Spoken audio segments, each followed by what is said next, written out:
네, 오늘 본문은 요한복음 20장 19에서 31절입니다. 말씀을 토대로 복된 인생에 대해서 두 가지를 두고 왜 용서해라는 거 자꾸 용서라 하죠. 또 보지 않고 믿는 믿음에 대해서 함께 묵상하고자 합니다. 네, 오늘 복된 인생 첫 번째 주제 용서입니다. 가장 이제 싫어하는 주제죠. 용서 좋아하세요? 아니요, 싫어합니다. 왜 자꾸 용서를 하라고 할까요? 간단한 답변은 이제 내가 용서받은 죄인이니까. 내가 이제 뭐 10억 정도 탕감받은 사람이 1,000만 원 정도 가지고 용서는 안 되니까 뭐 이런 대답도 가능할 거고, 시청자의 관점에서도 지난 과거 내가 용서해야 하는 과거에 이제 용서 못하고 과거에 머물러 있을 수 있잖아요. 내 발목을 붙잡고 있는 거예요.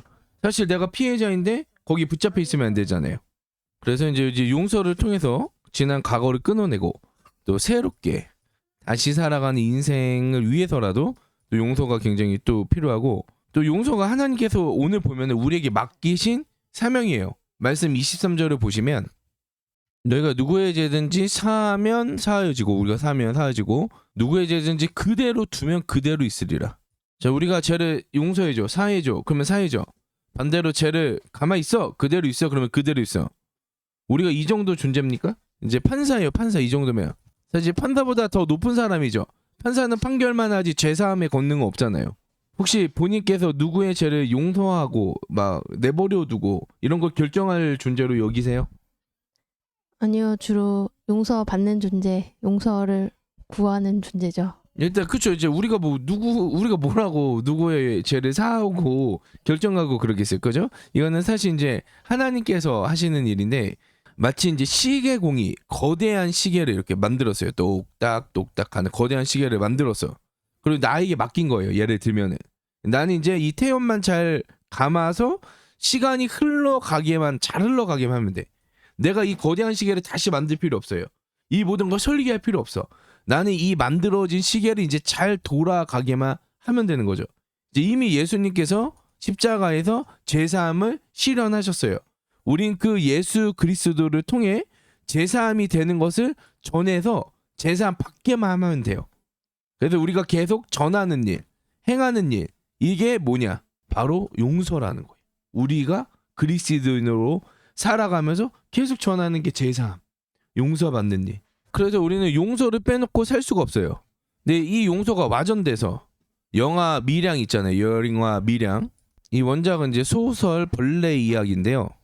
그것처럼 이제 혼자 구원받고 가해자인데 피해자 상관없이 막 괜찮아지고, 이런 용서를 성경은 전혀 얘기하고 있지 않아요. 성경이 없는 용서야. 성경이 말하는 용서 아닙니다. 이런 용서를 받았다 말하지도 않아요. 생각해보세요. 제사함을 누가 받아요? 제사함 아무나 받나요? 그러면 다 천국 가야지. 우리 전할 필요 없지. 제사함 다 받았으면. 제사함 누가 받아요? 믿음으로 회개한 사람이 받는 거예요. 회개했다라는 건 뭐예요? 다르게 사는 거죠. 다르게. 예수 믿고 나 용서받았다. 좋았어. 그러면 오늘 5시 반부터 죽도록 마셔보자. 이게 지금 뭐 회개하고 용서한 사람의 모습인가요? 아니잖아요. 이런 사람 있으면은 교회에서 막 칭찬해요. 와, 정말 진짜 용서를 깨달으신 분이군요. 더 마시세요. 교회가 이러냐? 안 하잖아요. 이런 사람은 교회에서도 제대로 회개한 거 맞아? 지옥 가겠다 막 이런 생각 할 거 아니에요. 이거는 절대 성경이 얘기하는 용서가 아닙니다. 용서를 이런 식으로 잘못 접근하시면 안 돼요. 내가 왜 그렇게 살았을까? 내 지난 과거가 한심하다, 부끄럽다. 이자라도 올바로 용서받은 자의 모습으로 살아야겠다. 이런 게 올바른 거잖아요. 그래서 이제 용서를 우리가 비하해서도 안 되고 잘못 적용해서도 안 되고, 동시에 잘 들으셔야 돼요. 동시에 멀리해서도 안 돼요. 우리가 용서를 비하하고 잘못 적용하다 보니까 용서를 멀리하게 되는데, 우리가 늘상 해야 되는 일, 이게 용서입니다. 새 창조. 계속해서 잘못하는 애인이 있으면요, 헤어지세요. 용서하고 헤어져.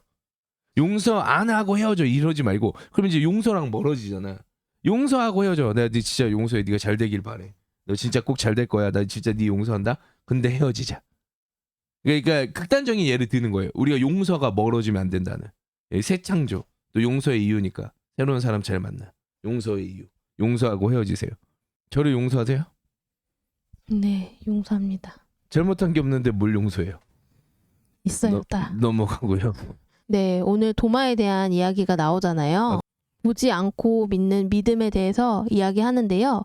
보기 전에 안 믿었던 도마는 복되지 않고 믿음이 없는 건가요? 우선 그쵸 이제 도마였던 그 흐름의 맥락을 보면은 난 절대 안 믿기 전에 막 찔러 보기 전에 안 믿겠다 막 이렇게 하고 실제로 이제 보고 믿었고 예수님께서도 보지 않고 믿는 믿음이 이제 복되다라고 얘기했는데 이것은 이제 여기에서 이제 중요한 건 뭐다? 꺾이지 않는 마음인데 꺾이지 않는 믿음 중꺾밋입니다. 중요한 건 꺾이지 않는 믿음이에요. 예수님께서 왜 옆구리에 찔러보라 그러겠어요? 이제 믿냐? 막 비아냥거리려고 혼내려고 그런 게 아니라 믿어야 된다. 믿음을 가져야 된다. 도마야 믿음이 있어야 된다. 중요한 건 꺾이지 않는 믿음이다. 이 믿음을 주시려고 다 만져보라고 하신 거잖아요. 믿음을 주시려고. 근데 중요한 건 믿는 거예요. 보고도 안 믿는 사람 천재야 지금. 예수님 시대에도 보고도 안 믿는 사람들 천진데 믿어야지. 믿는 게 제일 중요해요. 여러분들 안 보고 믿어볼 게가 아니라 일단 믿음이 중요합니다. 논지는 믿음이에요. 믿음. 이게 첫 번째고 두 번째는 또 도마가 사도이고 제자란 말이에요. 그죠? 아주 주요한 사람이죠. 12 제자였으니까. 그런 이런 도마도 보고 믿어서 이 위대한 일을 했어요. 근데 우리는요. 이제 사도들 이후는 예수님을 직접 보진 못하잖아요. 뭐 환난 가운데 영으로 보는 게 아니라 성육신한 예수님을 못 보시잖아요. 하늘로 가셨으니까. 네. 자 그러면은 그 우리를 포함해서 그 사람들은 뭐하다? 복되다. 우리의 믿음이 복됩니다. 믿으세요? 아멘. 그래서 이 믿음을 통해서 뭘 하시는 거예요? 여러분들 생명을 얻으시는 거예요.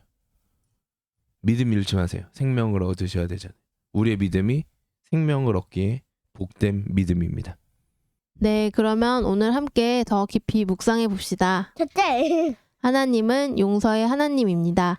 무분별하게 잘못을 용서해서도 안 되지만 용서 자체를 부정적으로 여기고 멀리해서도 안 됩니다.